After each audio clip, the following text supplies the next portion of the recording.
नमस्कार मित्रांनो, Electral bonds खरंच एक स्कॅम आहे का? तुम्ही आम्हाला चंदा द्या, आम्ही तुम्हाला धंदा देऊ, हे असं आहे का? सत्य काय हे या व्हिडिओमधून पाहूया.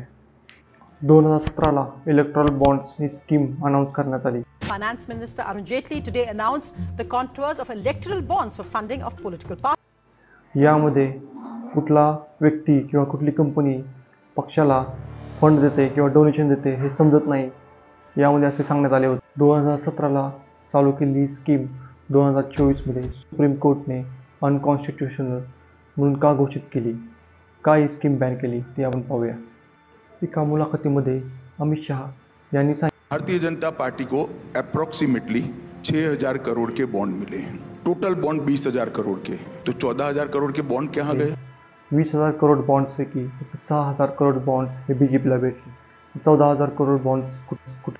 परंतु as per ECI data April 2019 ते फेब्रुवारी 2024 पर्यंत फक्त 12,000 करोड़ बॉन्ड्स रिडीम केले होते. 12,000 करोडपैकी 6,000 करोड़ BJPकडे, तर 1,409 करोड़ तृणमूल काँग्रेसकडे, 1,421 करोड़ हे काँग्रेसकडे होते व उर्वरित अमाऊंट ही किंवा उर्वरित बॉन्ड्स हे इतर पक्षाकडे होते. डोनेशन घेणे किंवा देणगी घेणे हा स्कॅम नाही आहे, पण डोनेशनच्या किंवा देणगीच्या बदल्यात त्या कंपन्यांना मोठ कॉन्ट्रॅक्ट देणे हा स्कॅम आहे का? तुम्हाला काय वाटतं? कमेंटमध्ये मेन्शन करा. स्कॅम किंवा घोटाळा जाणून घ्यायच्या आधी इलेक्ट्रॉल बॉन्ड्स कसे काम करतात ते प्रथम आपण पाहू. इलेक्ट्रॉल बॉन्ड्समध्ये कुठलीही कंपनी बँकमध्ये जाऊन पैसे जमा करू शकते आणि त्या बदल्यात बँकेकडून त्या कंपनीला कुपन मिळतात. ते कुपन ती कंपनी कुठल्याही पक्षाला जाऊन देऊ शकते ॲज अ देणगी किंवा डोनेशन म्हणून, आणि ते कुपन्स बँकमध्ये जाऊन डिपॉझिट केलेली कॅश ॲक्सेस करू शकते. जर ही कॅश 15 दिवसाच्या आत इन कॅश किंवा रिडीम नाही केली तर प्राईम मिनिस्टर निधी फंडमध्ये 15 दिवसात जमा होते. इलेक्ट्रॉल बॉन्ड्स कसे कार्य करते हे पाहण्यासाठी 2018मध्ये क्विंट मीडियाची जर्नलिस्ट पूनम अग्रवाल यांनी SBIच्या मेन ब्रँचमधून ₹1,000चे 2 बॉन्ड खरेदी केले. त्यानंतर त्या दोन्ही बॉन्डवरती त्यांना निदर्शनास आले की त्यामध्ये फक्त डेट आणि अमाऊंट मेन्शन होती. कोणी आणि कुठल्या पक्षाला ही देणगी बॉन्ड्सच्या स्वरूपात दिलेली आहे हे त्यातनं कोई डिफरेंस नहीं है सिवाय डेट के, जो कि लाल रंग में यहाँ पर 5 अप्रैल लिखा है, यहाँ पर 9 अप्रैल लिखा हुआ है. इस दो चीज के अलावा पूरे बॉन्ड में कहीं भी कोई डिफरेंस नहीं है. तर अधिक माहितीसाठी त्यांनी ते बॉन्ड्स फॉरेन्सिक लॅबकडे पाठवले.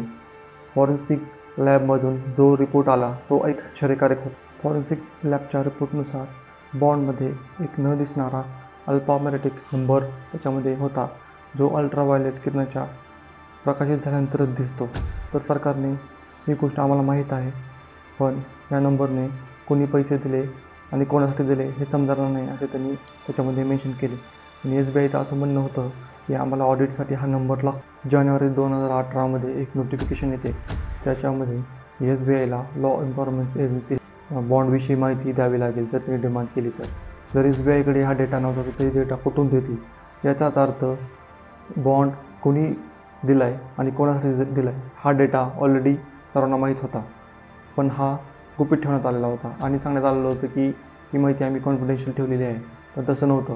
ही माहिती जर वेळ आली किंवा जर कोणी डिमांड केली तर ही माहिती सर्वांना देता येत होती. याचाच अर्थ कंपन्यांकडून बॉन्डच्या स्वरूपात रकमा घेऊन त्यांना कॉन्ट्रॅक्ट दिले गेले. त्याच्यामुळेच इलेक्ट्रॉल बॉन्ड्सला स्कॅम असं म्हटलं गेले. याच्यावरून एक गोष्ट साफ होते, याच्यामध्ये पब्लिकला काहीच माहीत नव्हते की कोण डोनेशन देते, किती देते, कुठली कंपनी डोनेशन देते. ऑपोजिशन पार्टींनाही दुसऱ्या पार्टीविषयी माहीत नव्हते की किती डोनेशन आणि कोण देते, पण सत्तेत असणाऱ्या पार्टींना सर्व माहीत होते की कोण डोनेशन देते, किती देते, आणि जे डोनेशन देते त्यांनाच मोठमोठे कॉन्ट्रॅक्ट द्यायचे आणि जे डोनेशन देत नाही त्यांच्यावर कारवाई करायची. त्याच्यामुळे इलेक्ट्रॉल बॉन्ड्सला स्कॅम असे सर्वजण म्हणत आहेत. कंपनीज पण डोनेशन देत होत्या कारण त्यांना रिटर्नमध्ये काहीतरी पाहिजे होतं म्हणून. नक्कीच ते कॉन्ट्रॅक्ट किंवा दुसरे काय असू शकते. नंतर सुप्रीम कोर्टाने SBIला पूर्ण इलेक्ट्रॉल बॉन्ड्सचा डेटा द्या अशा डिमांड केल्या, पण SBIने स्टार्टिंगला त्याला म्हणून सांगितले किंवा डेटा द्यायला खूप वेळ लागेल, 3 महिने लागेल किंवा इलेक्शन नंतर आम्ही डेटा देऊ असे त्यांनी सांगितले. नंतर डबल सुप्रीम कोर्टाने त्यांना डेटा मागितल्यानंतर त्यांनी 2 दिवसामध्ये डेटा दिला आणि हा डेटा इलेक्शन कमिशन वेबसाईटवरती सुप्रीम कोर्टाने जाहीर केला. नंतर प्रस्तुत केलेल्या लिस्टमध्ये कुठल्या कंपनीने किती डोनेशन दिलेलं आहे हे नमूद होते आणि दुसऱ्या लिस्टमध्ये कुठल्या पार्टीने किती डेटा घेतला हे नमूद होते. पण SBIने तो अल्फान्यूमरिक नंबर याच्यामध्ये मेन्शन केला नव्हता. त्याच्याशिवाय दोन्ही लिस्टला सिंक करणे पॉसिबल नव्हतं. नंतर काही पक्षांनी समोर येऊन स्वतः डेटा प्रस्तुत केला. त्यांचं असं म्हणणं होतं SBIने डेटा प्रस्तुत करू किंवा न करू, आम्ही डेटा पूर्ण प्रस्तुत करतो. आता मेन गोष्ट करूया घोटाळ्याविषयी. इलेक्ट्रॉल बॉन्ड्स घोटाळामध्ये नेमकं कशामुळे झाला हा घोटाळा?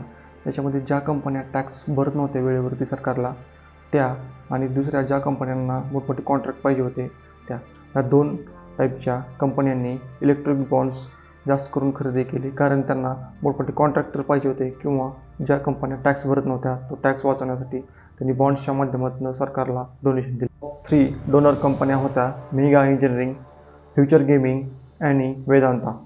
या 3 कंपन्यांनी जास्तीत जास्त डोनेशन दिले होते. सरकारला कुठलाही कॉन्ट्रॅक्ट एखाद्या कंपनीला देताना त्याच्यामध्ये जे टेंडर असते त्याच्यामध्ये मेन्शन केलेल्या गोष्टीची पूर्तता झाली पाहिजे.